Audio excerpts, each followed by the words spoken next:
All right, we're live.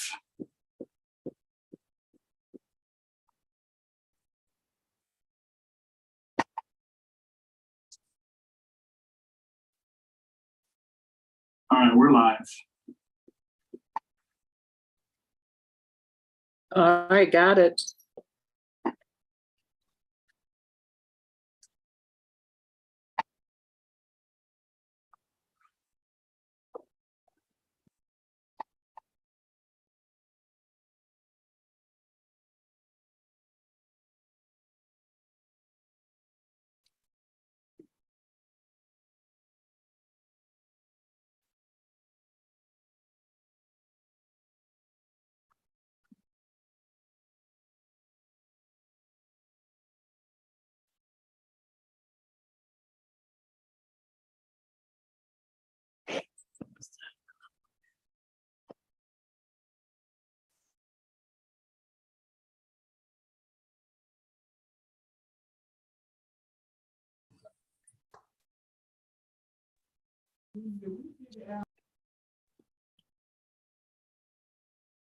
Okay, Secretary Pendleton, are we ready to start?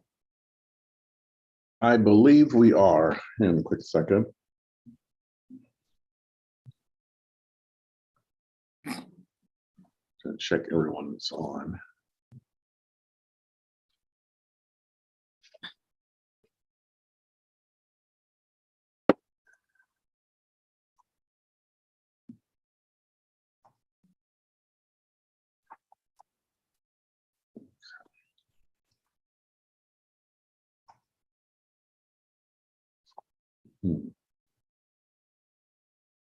That's probably chief. Okay.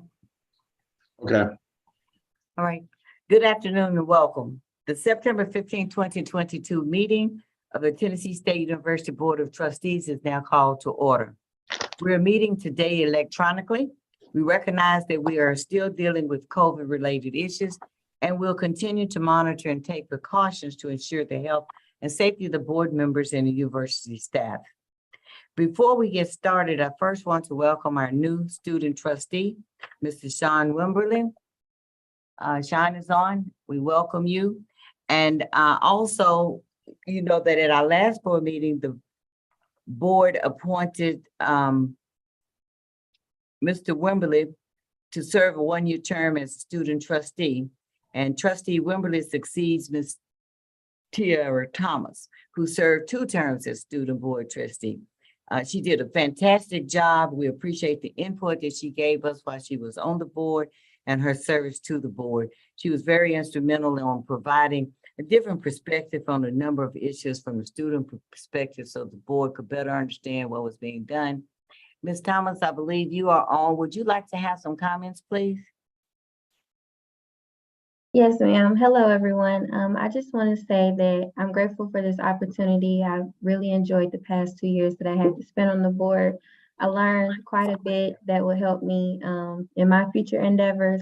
I appreciate all the mentorship, the guidance, and the relationships that I build while being on the board. And I wish Sean the best. I know he's going to do the best job that he can do and give you guys the same insight, if not more, that I was able to give. So thank you all for your service to Tennessee State University and allowing me the opportunity to serve as well. Well, Ms. Thomas, we sincerely appreciate your service and everything that you did to help us better understand from a student perspective for what needs to be done. And you did a fantastic job at doing that. As board chair, I have appointed Trustee Wimberlin to serve on the Academic Affairs and Student Affairs Committee. He participated in his first committee meeting this morning. Trustee Wimberlin, we welcome you to the board and we look forward to serving with you. We now need to make certain findings on the record regarding the necessity for conducting this meeting by electronic participation without a physical quorum present due to ongoing health issues related to the coronavirus pandemic. Findings and necessity for conducting the board meeting without the physical presence of a quorum. In accordance with the Tennessee Code annotated section 844-108B2, as chair of the Board of Trustees, I offer the following facts and circumstances in support of finding of necessity for the Board of Trustees to conduct the September 15, 2022 meeting without the physical presence of a quorum.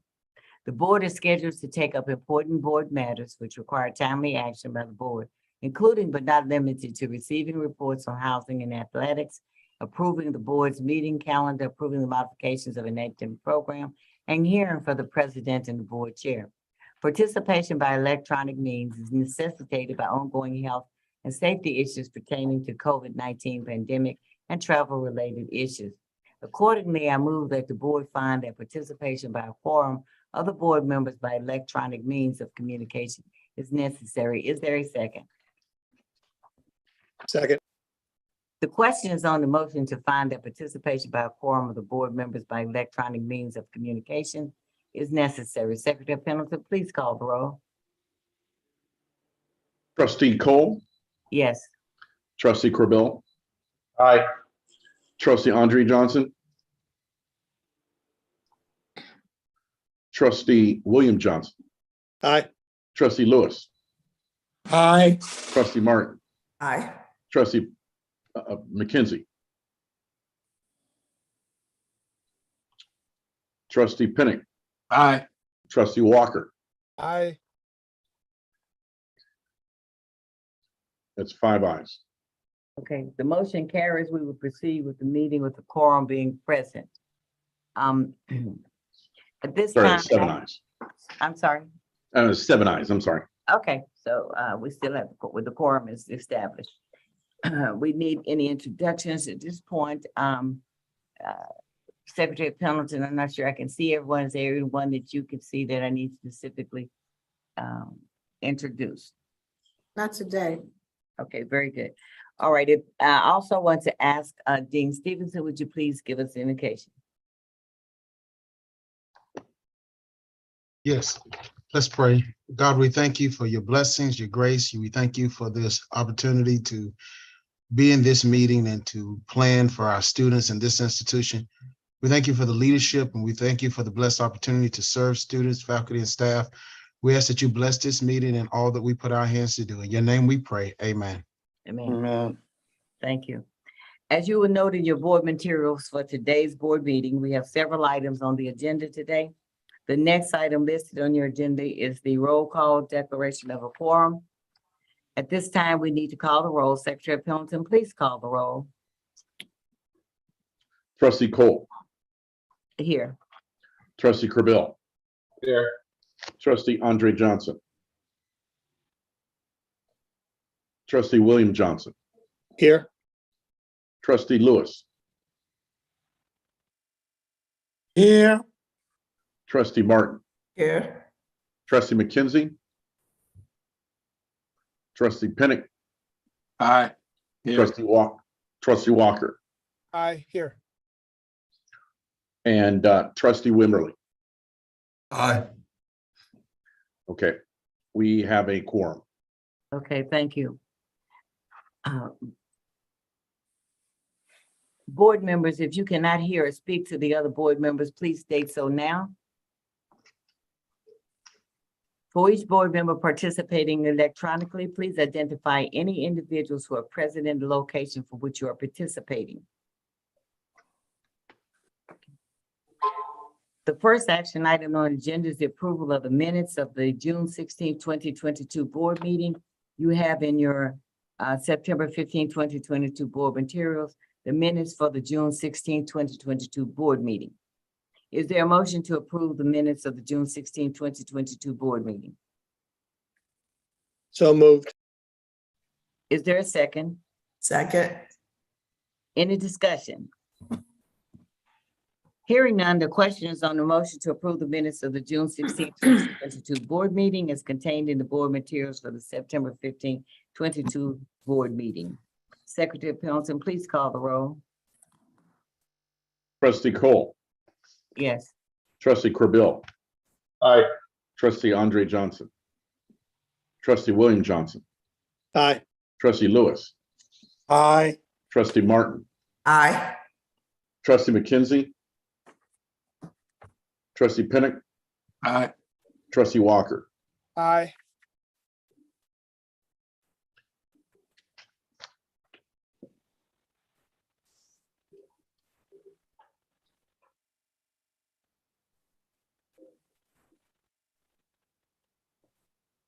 Madam Chair, we have 7 ayes. Okay, the motion carries. The next action item on the agenda is the approval of the 2023 TSU Board of Trustees meeting calendar. You have in your September 15, 2022 board materials, the 2023 meeting calendar dates. I move to approve the 2023 TSU Board of Trustees meeting calendar dates as reflected and contained in the board material for the September 15, 2022 board meeting. Is there a second? I second. Any discussion? Hearing none, the question is on the motion to approve the 2023 TSU Board of Trustees meeting calendar dates as reflected and contained in the board materials for the September 15, 2022 board meeting. Secretary Pendleton, please call the roll. Trustee Cole, Yes. trustee Corbill, Aye. trustee Andre Johnson, trustee William Johnson, Aye. trustee Lewis, Aye. trustee Martin, Aye. trustee McKenzie, trustee Pinnick, aye, trustee Walker. Aye. We have 7 ayes. The motion is approved. First, before we go into the committee reports, I want to say that there's a lot of heavy lifting that is carried on during the committee reports. That's where we do a lot of work. What we do when we come into the board, we're basically summarizing the actions of what we've done in those committees. But those committees are very extensive meetings. Sometimes we work into the lunch hour. So I just want to make everyone aware, and those meetings are also streamed. If someone would like to join, that is streaming now. The next item on the agenda is the audit committee report. As the audit committee chair, I'll report the actions and other items from today's audit committee meeting. The audit committee met today to act on 1 item, receive reports on 2 items, and go into executive session to discuss matters deemed confidential under state law. The audit committee voted to recommend to the full board the approval of the June 16, 2022 audit committee meeting minutes. In addition, the audit committee reviewed and discussed completed internal audits and outstanding audit issues. As I stated, the audit committee voted to recommend to the full board the approval of the minutes of the June 16, 2022 audit committee meeting. You have in your September 15, 2022 board materials, the minutes of the June 16, 2022 audit committee meeting. On behalf of the audit committee, I move to approve the minutes of the June 16, 2022 audit committee meeting as contained in the board material for the September 15, 2022 board meeting. Is there a second? Second. Any discussion? Hearing none, the question is on the motion to approve the minutes of the June 16, 2022 audit committee meeting as contained in the board materials for the September 15, 2022 board meeting. Secretary Pendleton, please call the roll. Trustee Cole, Aye. trustee Corbill, Aye. trustee William Johnson, Aye. trustee Lewis, Aye. trustee Martin, Aye. trustee Pinnick, aye, trustee Walker. Trustee Walker. Okay, we have 6 ayes. The motion is approved. The next item on the agenda Trustee is, Johnson says aye. I'm sorry. Trustee Johnson is saying aye remotely. And so Thank was trustee Walker. He was on mute. That's correct. Thank you. thank you. Secretary Pendleton, you'll make that adjustment in the number of votes. The Yep. next item on the agenda is the Finance and Budget Committee report. The chair recognizes the Finance and Budget Committee Chair, Trustee Lewis, who will report the actions and information from today's Finance and Budget Committee meeting. Trustee Lewis? Thank you, Chairman Cole. The Finance and Budget Committee met today to act on 1 item and receive reports on 5 items. The Finance and Budget Committee voted to recommend to the full board the approval of the June 16, 2022 Finance and Budget Committee meeting.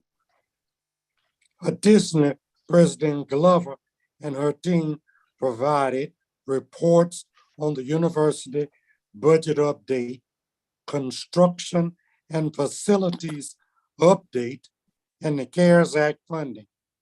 The Finance and Budget Committee report and a report on enrollment.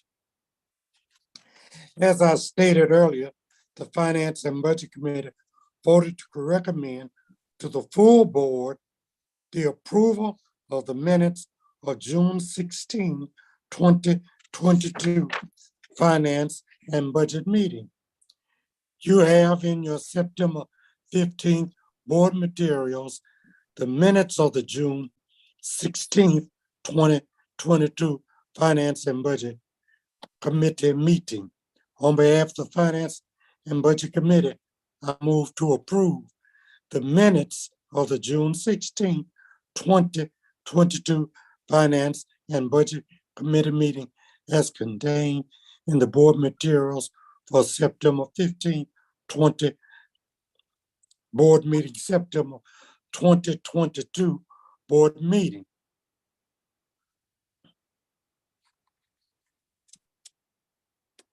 I move this.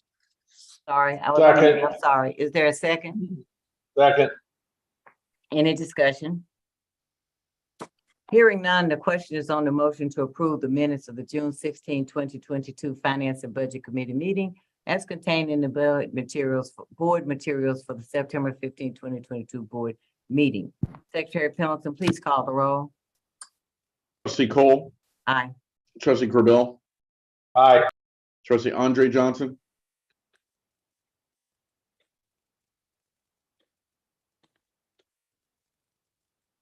Can you hear trustee, him? Aye. no, we're not, I'm not hearing him. Trustee Johnson, say it again. Trustee William Johnson, Aye. trustee Lewis, Aye. trustee Martin, Aye. trustee McKenzie, trustee Pinnick, aye, trustee Walker. Aye. We have 8 ayes. The motion is approved. Chair Cole, this concludes the Finance and Budget Committee report. Thank you, trustee Lewis and other members of the Finance and Budget Committee for your service on this committee and for the very detailed work that you put in during the committee meeting. The next item on the agenda is the Academic Affairs and Student Affairs Committee report. The chair recognizes the Academic Affairs and Student Affairs Committee Chair, Trustee Martin, to report on the action items and other items from today's Academic Affairs and Student Affairs Committee meeting. Thank you, Chair Cole. The Academic Affairs and Student Affairs Committee met today to consider and vote on 2 agenda items and to receive reports on 4 other agenda items. Information regarding these items are in your materials for the September 15, 2022 board meeting. The Academic Affairs and Student Affairs Committee voted to recommend to the full board the approval of the June 16, 2022 Academic Affairs and Student Affairs Committee meeting minutes and the approval of an academic program modification, the inactivation of the international business concentration and minor within the Bachelor of Business. The Academic Affairs and Student Affairs Committee also received reports on SACS accreditation review matters, academic affairs, athletics, and student affairs and housing. As I stated earlier, the Academic Affairs and Student Affairs Committee voted to recommend to the full board the approval of the minutes of the June 16, 2022 Academic Affairs and Student Affairs Committee meeting as contained in your board materials for the September 15, 2022 board meeting. On behalf of the Academic Affairs and Student Affairs Committee, I move to approve the minutes of the June 16, 2022 Academic Affairs and Student Affairs Committee meeting as contained in your board materials for the September 15, 2022 board meeting. Is there a second? second, Any discussion? Hearing none, the question is on the motion to approve the minutes for the June 16, 2022 Academic Affairs and Student Affairs Committee meeting as contained in the board materials for the September 15, 2022 board meeting. Secretary Pendleton, please call the roll. Trustee Cole, Aye. trustee Corbell, Aye. Trustee Andre Johnson, Aye. Trustee William Johnson, Aye. Trustee Lewis, Aye. Trustee Martin, Aye. Trustee Pinnick, aye, Trustee Walker. Aye. We have 8 ayes. The motion is approved. Thank you. The Academic Affairs and Student Affairs Committee also voted to recommend to the full board the approval of an academic program modification, the inactivation of an academic concentration, international business concentration, and minor within the Bachelor of Business.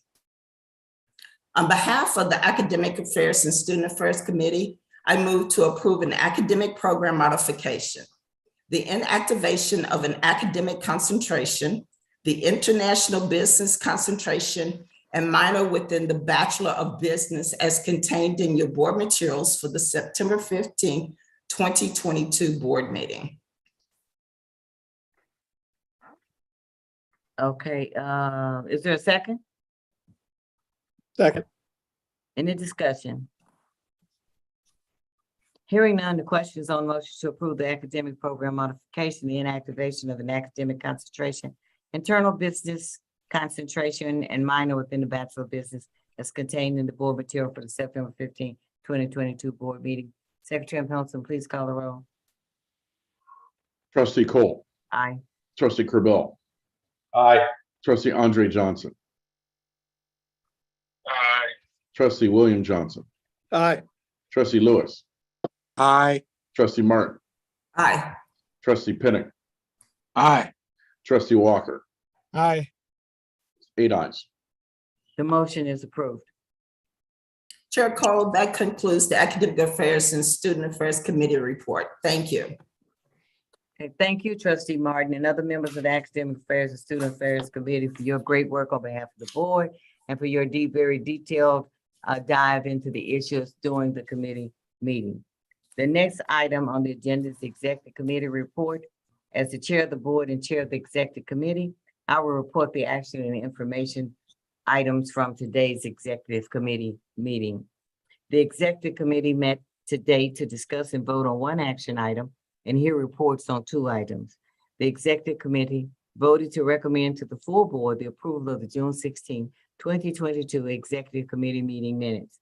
The Executive Committee also heard a report on the President's annual performance review process and a report from Secretary Pendleton. As I stated, the Executive Committee voted to recommend to the full board the approval of the minutes of the June 16, 2022 Executive Committee meeting as contained in the board materials for the September 15, 2022 board meeting. On behalf of the Executive Committee, I move to approve the minutes of the June 16, 2022 Executive Committee meeting as contained in the board materials for the September 15, 2022 board meeting. Is there a second? Second. Any discussion? Hearing none, the question is on the motion to approve the minutes of the June 16, 2022 Executive Committee meeting as contained in the board materials for the September 15, 2022 board meeting. Secretary Pendleton, please call the roll. Trustee Cole, Aye. Trustee Corbell, Aye. Trustee Andre Johnson, Aye. Trustee William Johnson, Aye. Trustee Lewis, Aye. Trustee Martin, Aye. Trustee Pinnick, aye, Trustee Walker. Aye.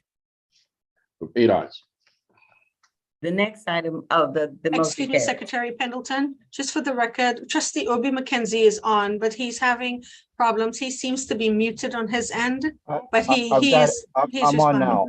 Okay, I'm connected now. Thank you. okay, great. I just thought I'd let him know. Okay, great, wonderful. Thank you. Okay, the next item on the agenda is a report on student housing and athletics. The chair recognizes President Glover, who will provide information regarding this agenda item. Thank you. I want to ask first if Dean Frank Stevenson will report on student housing, and then athletics will follow that. AD Allen.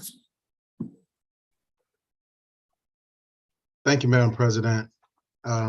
As most of you are aware, we have housed a significant amount of students this semester, more than we've ever housed in the past.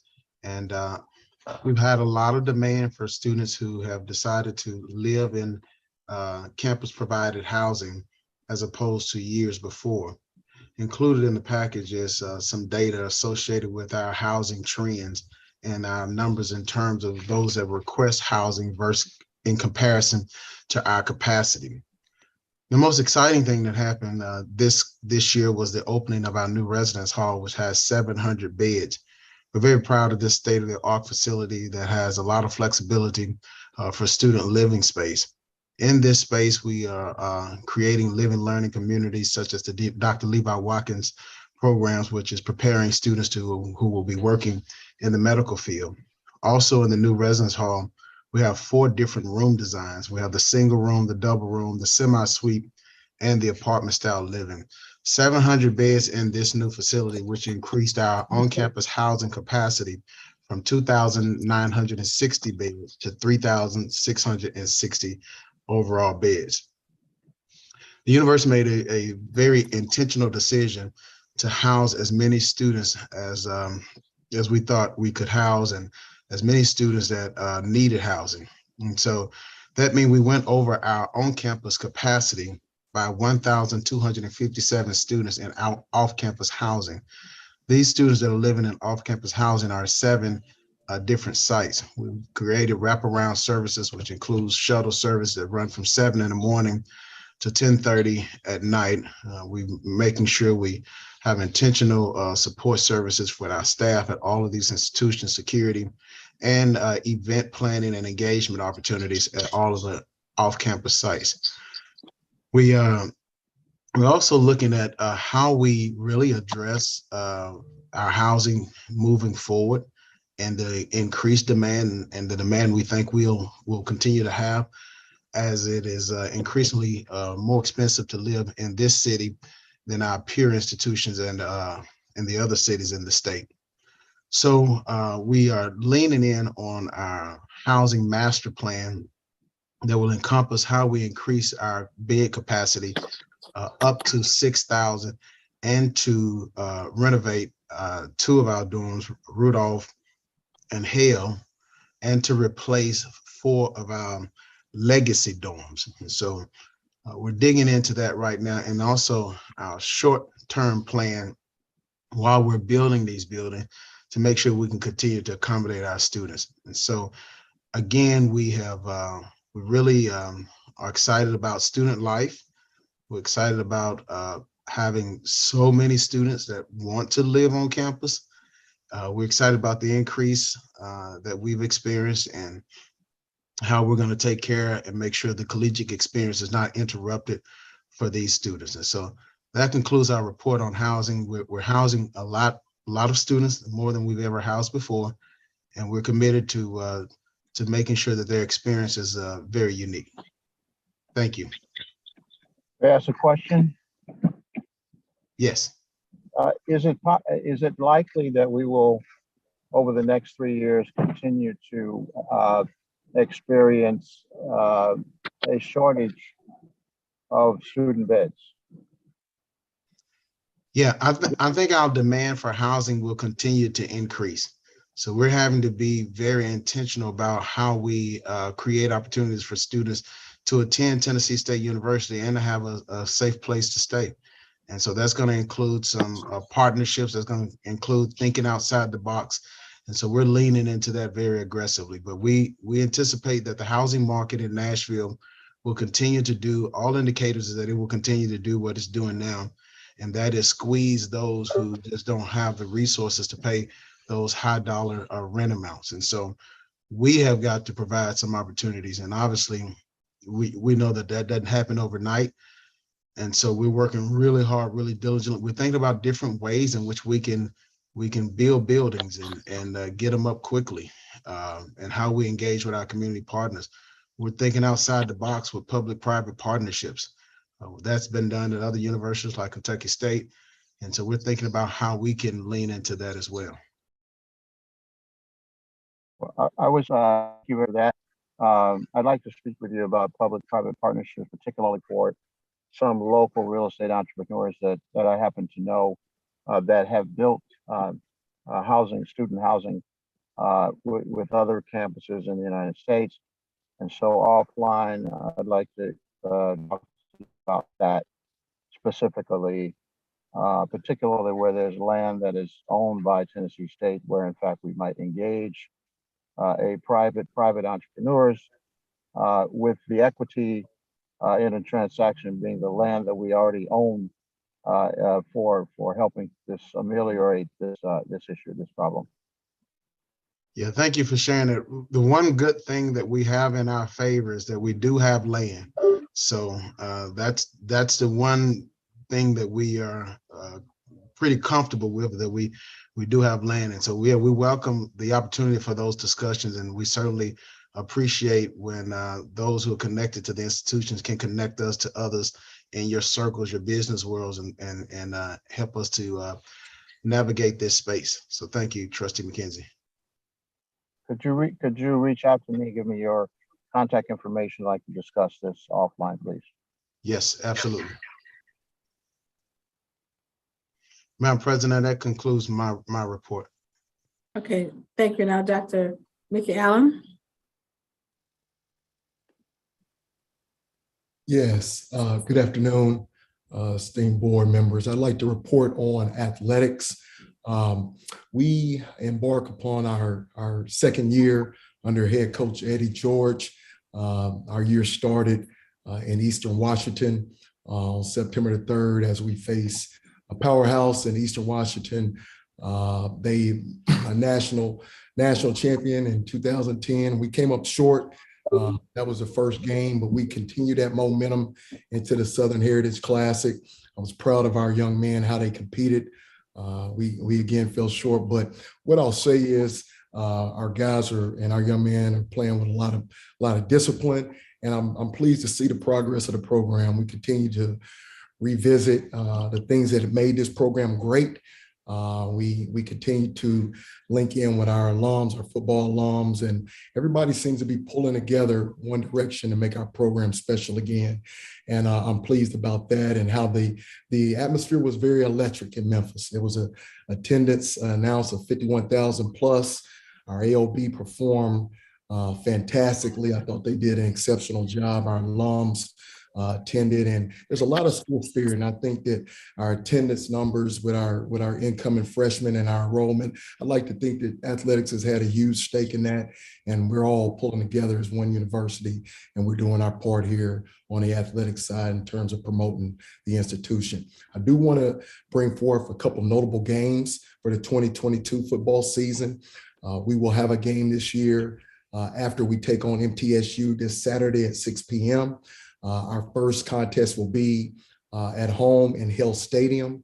We're excited about playing back in the hole against Lane College. The Jacksonians are excited about that game. Our student athletes, our student body. We've been working with student affairs to bring back the tradition of the freshmen running through the tee. And so that'll be a very special day on October the 1st. As we'll have a whiteout game in terms of our promotion and rally towels for the game in the whole. We'll follow that game up on October the 8th against Bethune-Cookman for our homecoming. And so our homecoming committee, they have a great week of events, our students and alums respectively, to make that an outstanding event October 8th, and that game will kick off at 5 p.m. We have three more additional contests. They all will be at Nissan Stadium. We take on Eastern Illinois. We'll have a Greek night November the 5th. We take on SEMO. We'll have family night, and then we'll conclude our regular season, November the 12th against UT Martin, and we'll have senior night, and we'll also honor our law enforcement with a blue out game there. We'll be doing promotions around t-shirts, etc. We're looking for ways to continue to engage our fans, and so we've released a new mobile app around our games. The mobile app is under TSU Tigers in the Google Play Store and the Apple Store. And what that does, it gives our alums and Big Blue fans respectively an opportunity to be able to access TSU events, all Big Blue access, 24 hours a day, 7 days a week at the disposal of their mobile devices. And you can, check out scores, content on our teams, photographs, and media. So we're pleased about that. Our volleyball season is underway. We're hosting Bethune-Cookman, Alcorn, North Alabama, and Belmont in our Tiger Invitational. It starts tonight at 6 p.m. We encourage our student body and everyone to be a part of that phenomenal event. And our young ladies have really done well at the beginning of the season. So I'm pleased about the direction of that program under Coach Danica Sutton. Future games that are on the slate for football. You've heard the fact that we're playing Notre Dame in 23. So that game will be September the 2nd, 2023. There's $1 million guarantee connected to that contest. It will be on NBC, and it's the first time Notre Dame will be playing a FCS program and an HBCU program. We're very pleased about that game and the fact that there's two iconic brands joining together playing a game that'll be unprecedented in college football. We plan to have alumni events. So we've been working with our alumni office to see how we can make that a great experience for our fans holistically and in the greater Chicago area. Outside of that, we continue to expand our support in our ticket office as the demand for our season tickets and single game tickets go up. We want to make sure that we provide the ultimate customer service. So we continue to develop in that realm, make sure that we're providing an unprecedented experience for our fans and getting back to individuals that are requesting tickets or parking in a very timely manner. So that concludes my report, and we appreciate it. Go Big Blue. When we beat Notre Dame, it's going to represent a tremendous revenue opportunity for Tennessee State University, particularly if, in fact, we beat them and other major universities who want to play our team, and we can get a piece of the media rights, which will. Okay. Rights when you win the game against Notre Dame. Absolutely. Well, thank you, Trustee McKenzie. We definitely we're gonna go up there and we're gonna put forth a great effort. And I feel confident in our young men. They're gonna have a game, and we want to come out winning in all the games we compete in. But we are looking at ways to create more revenue opportunities for our programs, whether it's private donations or setting up games that are very meaningful, and they're going to attract a lot of individuals. Rick Allen, I'd like to think when we beat them, not if we beat them, when we beat them. When I'm positive. I think positive. With a capital W, Dr. Cole. Win and win. Anyone else, Dr. Glover? No, that's it for those two. Thank you. All right, okay, and thank you, Dean Stevenson. Thank you, Director Dr. Allen, for your most informative report. The next item on the agenda is the President's report. The chair recognizes our illustrious President Glover, who will provide a report on this agenda item. Thank you, Madam Chairman, to the members of the board and to all present. This is the President's report. The executive summary, we had record enrollment for our first year students. Our R2 classification was maintained, and we formed a committee to chart the path to R1. It will take a few years for each chart the path to do that. We had a near historic high in research funding. The high was last year, but this year we had a near historic high. We received $250 million in state funding for infrastructure. And of course, the Vice President of the United States, Kamala Harris, was our commencement speaker. There were some highlights for this executive summary.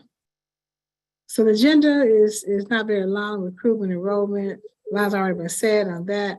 The facilities and maintenance infrastructure go into. They'll talk about our grants and corporate giving, our endowment, the Carnegie classification again, and then Mission 2027 plan. So let's start with recruitment and enrollment. Again, this is the largest freshman class in our history with over 3,500 first-year students. It's also the largest among HBCUs nationally for this fall that we are told. And it's also record enrollment at TSU for this fall, the largest in our history also. So if you look at enrollment data, just the last 5 years, you can see it's the 7,700 went up, then it dropped down during the pandemic. Last year, we were attempting to come out, was 8,707. This year, we're at 9,218. And just see the first year class, similarly, we started out 2018 at 1,225 to 1,268 to 1,700, dropped again last year a little. And then this year, we're at 3,567 freshman students. And what caused the growth? We did some aggressive marketing for all of last year, especially for our in-state students and for students within a 250-mile radius. We increased our campus tours and virtual visits. We enhanced the digital recruitment. We increased the live events for prospective students and their parents. And we stayed on social media a lot. And we created our intent to enroll form and analyze that and use those analysis to help us plan for this year that just ended, as well as the ensuing fiscal year. We had a higher yield among students that were accepted at TSU. And also the common Black college application, we stayed with the CBCA, and that applicant pool was made available to us. And then students were excited about the residence hall. It filled up immediately. And something that the parents like, the Nashville is an attractive city, and people like moving here, those who can afford to live here. And something that was huge. So we fixed an internal application process, which allowed for faster processing of applications, much, much faster of applications processing. And then finally, as we say among HBCU presidents and administrators, we're undergoing now an HBCU renaissance. And that people are returning to HBCUs. HBCUs have a lot of exposure. The students are causing a spike in enrollment in many HBCUs as they return home or follow their parents and relatives' footsteps and coming back to HBCUs. And I personally am a fierce advocate of HBCUs. I think I'm the longest serving female president of HBCU. And I'm known as the advocate for HBCUs. We just receive a lot of exposure and become a destination of choice for many students and their families. So I'm comparing the peer HBCUs, their first year growth. If you can see, I looked at FAMU, Jackson State, North Carolina Central, Texas Southern, and Tennessee State. This is all just to support how HBCUs are having some record enrollment this year. I don't have Howard in, didn't get that number because they don't have A&T because they were like maybe I think they were 13,000 already, and we weren't able to get those numbers. But once we could get either from written something we saw in writing or generally just calling and asking them. I got called one president, got information. I think Dr. Johnson got some information. Others got information to help us put the chart together to see that FAMU was up by 55% this year. Jackson State first year class grew to 117%, by 117%. North Carolina Central, 61%. Texas Southern doubled over to 108%. Then TSU, 117% year over year. That's to show that this is something that's going across the HBCU world, the first year enrollment being up for a number of reasons. And then we compare the next chart to the LGIs, to local government institutions within our state. I look at MTSU, about the same, up 1%. Austin P was about the same, 1%. ETSU was up 11%. Tennessee Tech was up 23%. University of Memphis slipped a little, they were down 7%. And then TSU was up again 117%. So I want you to see the comparison to Tennessee schools as well as HBCU peers to see how we're doing among the first year students. Next. Now the enrollment growth. As a doctoral grant and land grant institution, we set some ambitious growth goals. We met with Mr. Izzard, Associate VP of Enrollment, and his team. We met with Student Affairs, and this time last year and before, to talk about how we're going to grow TSU and grow our freshman class. So this immense growth is part of our strategic plan.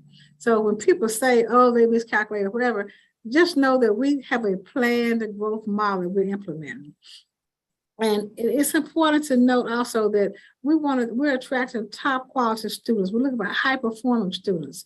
That's our model. We're not looking for the leftovers. We're getting students with 4.0s and 3.8s and 9s. So we're happy that we're raising the bar when it comes to admitting good students. I have to make this one statement, that enrolling talented students is enhancing our university. It's not compromising, it's not undermining, it's not weakening it, but it's enhancing our academics, enhancing our university. The average GPA for our freshman class went up to 3.4, and we're still trying to make that go higher. Housing, we've already covered housing a moment ago, so I won't go to that. Let's go to the next chart. Now, what caused the housing challenge? One, we had a higher percentage of first-year students who were accepted to TSU who actually enrolled in TSU. As you may know, that as students get accepted at TSU, they also get accepted at other schools, Memphis and Fisk and A&T and Family, they get accepted at other places. And so, but for the past 5 years, this percentage has averaged around 30% of the students who actually are accepted at TSU, those who enroll at TSU. For the past 5 years, that's what our model showed. Our model predicted it'd be about the same this year, maybe up 1 or 2%, but we didn't predict it'll be up 41%.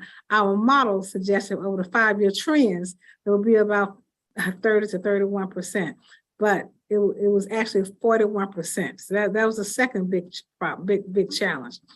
And then the upperclassmen sought to return to campus this fall due to the high cost of living in Nashville. I mentioned in one setting that a studio apartment that was $960 prior to COVID is now $1,644. So that's how much the cost of living in apartments has increased over the last year or two.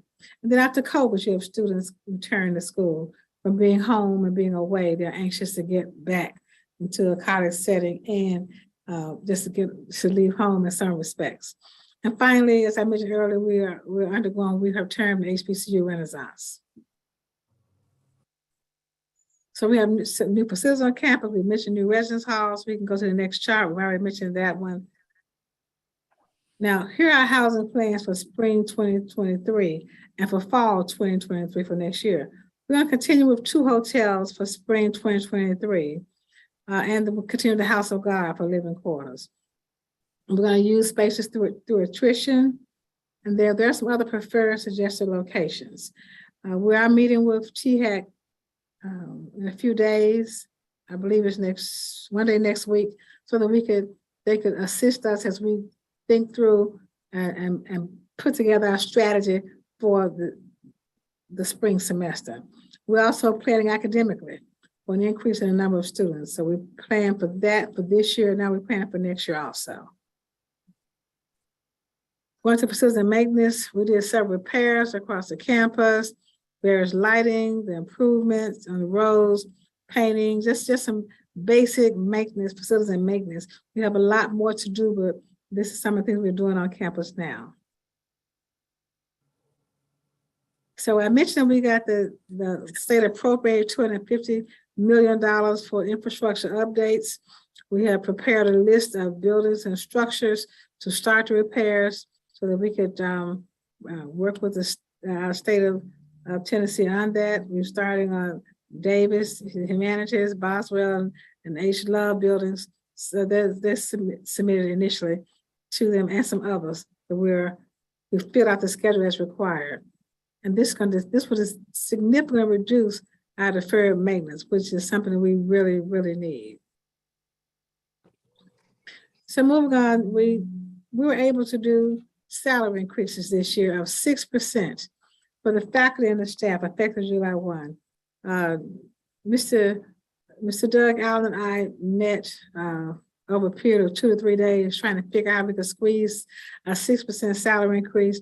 You know, the governor had suggested 2%, well, I guess 4%, 2% from the government's budget and 2% from the university budget. But as we got into it and started making projections and saw where we were and where we were headed, we were able to raise the salary. We were able to do a 6% salary increase. And then we raised the minimum salary of TSU employees to $15 per hour, or $31,200 a year. That's the minimum starting salary. And living in Nashville, that was very much needed. Our endowment has grown. Right now, it depends on a lot of variables, but one of the main is our investment accounts, which is the whole endowment now is at $96.2 million. That's an increase over the last few years, $53 million over I think it's the 10-year period, but we more than doubled the endowment. We did reach $100 million earlier, but the market has retreated a little, so we're a little bit less than 100 now. I think today it may be just around the high 90s. So I do analysis of the growth in endowments to show last year was 91 million. We have 5.2 million new gifts, and then we had a $4 million loss in the market. So our beginning balance at June 30th was 92 million. We had some new gifts and market appreciation to show the balance at mid-August was 96 million. And then I just showed the endowment of LGI as we could find from written literature. This is what we found that TSU is third in the endowments from what our literature has shown us. Next. This was kind of interesting to show the endowment per student. And so we're the highest in endowment per student. This is how we're managing. The number of students in the endowment is 13,775. Next. And then to look at the reserves and endowment, if you look at those two together, the reserves endowment for the student scholarships and the reserves, if you have any type of emergency or unplanned, we have 161 million that we're carrying right now in our books. So that's a significant number for us. It provides a level of comfort. I mean, we can't use it. It's not something we want to draw down and use right now, but just so we'll know that's where we are. So we've been really good fiscal managers over the taxpayers' money. Let's move to grants and research. Last year we had 70.7 million in grants research. This year we almost got there with 67 million in grants and research. So that's our second highest that we've had in our history. We've had 142 awards, and we're the top HBCU in receiving USDA funds and agricultural funds from NIFA. And the head of NIFA was here on our campus last week, and it was just a great opportunity for us to mix and mingle with her. And TSU ranks in the top 5 HBCUs every year in receiving research funding. Corporate giving, we're still increasing our corporate giving. I listed those who've given $1 million or more to TSU in the recent months. Apple, FedEx, Robert Covenant Foundation, Bank of America, Lowe's, and ACA. I think we have another one we're going to add to that. That's where we're at now. And then for corporate giving, these are some companies that who made $100,000, that have made $100,000 or more to TSU. Go to the next one. And I'm so proud of our vintages. Our vintages raised $2,846,958 and gave it to us in during commencement time. I mean, this was amazing for our vintages to raise $2.8 million. I mean, that was the greatest surprise I think I got the whole year. So vintages, the Benedict working that hard and raising that kind of money, the Benedict and the alums and those, I mean, just the whole celebration of our 50-year members who graduated 50 years ago and those who have been out 40 years or more. That's a significant amount for alums to raise and give to TSU. So we applaud and we thank them. And I mentioned our two research category. I've been asked to chair that as part of the President Joe Biden's initiative. It's HBCUs, Advisory Board of HBCUs. I'm chairing that committee to assist more HBCUs in moving from R2 to R1. Well, R2 is a good research category. It indicates high research activity, whereas R1, of course, is highest. But in order to qualify, you must be a doctoral institution, must be granting doctoral degrees, and it depends on some research expenditures in S&E, but also depends largely on the doctorates conferred in certain areas. So we formed that committee to go from R2 to R1, and we'll have an update on that at a later meeting. So update now is Mission 2027. We still want to achieve R1 research status. I have a clear path to it. We're looking at 10 to 15 new doctoral programs, $150 million in research funding, which will be double where we are now. Attract global talent with 10 named to chair professorships, looking at curriculum enhancement. We'll begin the process of reviewing professional schools to add to our academic menu. We want to reach 10,000 enrollment, establish at least 5 high impact centers, named centers that with contribution of $2 million each. We want to become the #1 center for smart technology internationally. We're very close to being at the top now with smart technology. We want to make sure we're #1 internationally. Then achieve superior financial strength.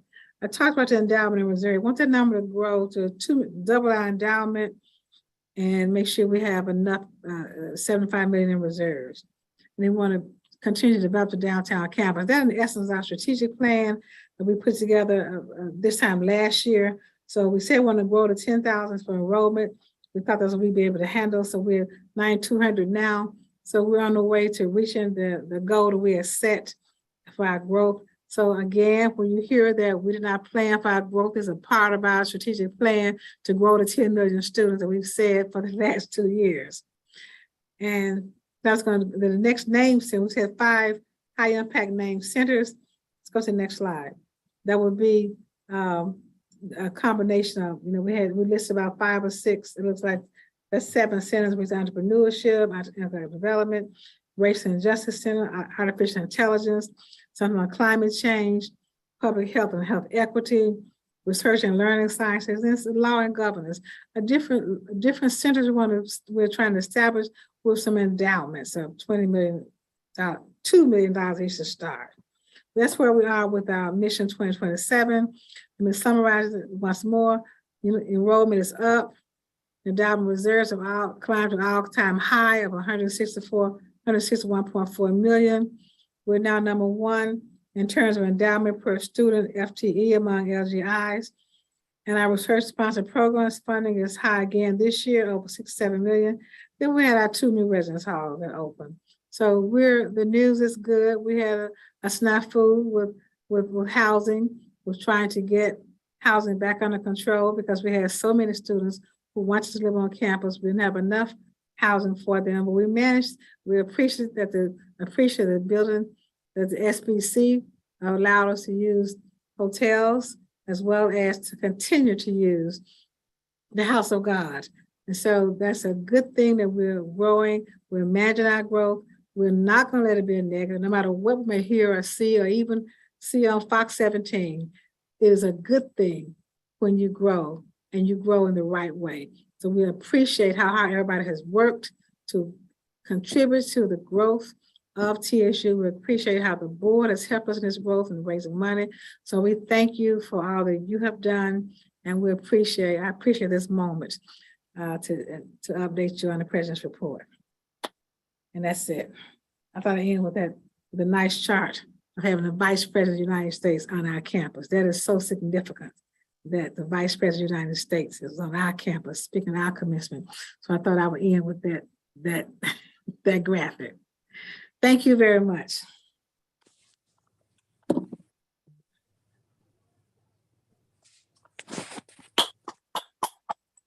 Okay, I'm on mute. Thank you, Here's Dr. somebody Glover, for that clapping. fantastic report. We sincerely appreciate that. I think I want to reiterate a couple of things you said. One being, yes, we did have the challenge with the housing, but let's look at the positive things that we had, and also the comments that you made about this didn't sneak up on us. We were working on it. Of course, we can't let the negative stories define our future.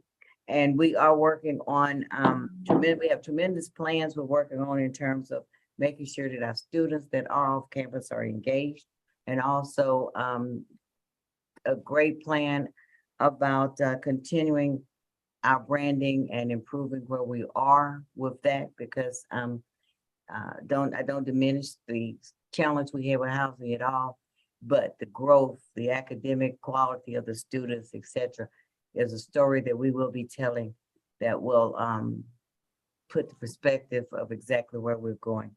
So again, to all the board members, I sincerely appreciate all your efforts, Dr. Glover, your cabinet, the people in your office, Dr. Arlene Nicholas Phillips. We thank you for everything that you do in making this meeting a success for us as board members.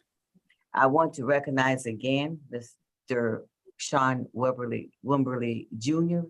for your new service on the board. On behalf of the board, I want to welcome you. We look forward to hearing your perspective on many board matters, and please feel free to speak up and give us that perspective, because you have some knowledge that we don't necessarily have, and we appreciate you sharing that with us. I want to again thank Ms. Tiara Thomas for her outstanding service on the board for a period of 2 years. Her comments are always very on point and very, very much appreciated. Ms. Thomas, we wish you well in your current academic endeavors. I don't want that on the speaker. In education. Is there any additional business?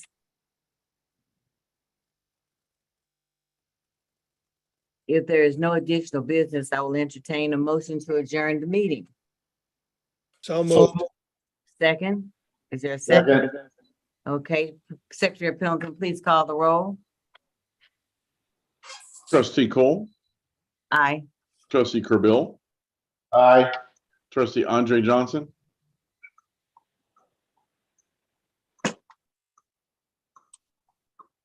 trustee William Johnson, Aye. trustee Lewis, Aye. trustee Martin, Aye. trustee McKenzie, Aye. trustee, There's an aye from trustee Johnson. okay, trustee Pinnick, Aye. Aye. trustee Walker. Aye. Okay, that is 9 ayes. Motion carries and the meeting is adjourned. Again, thank you so much. Thank you.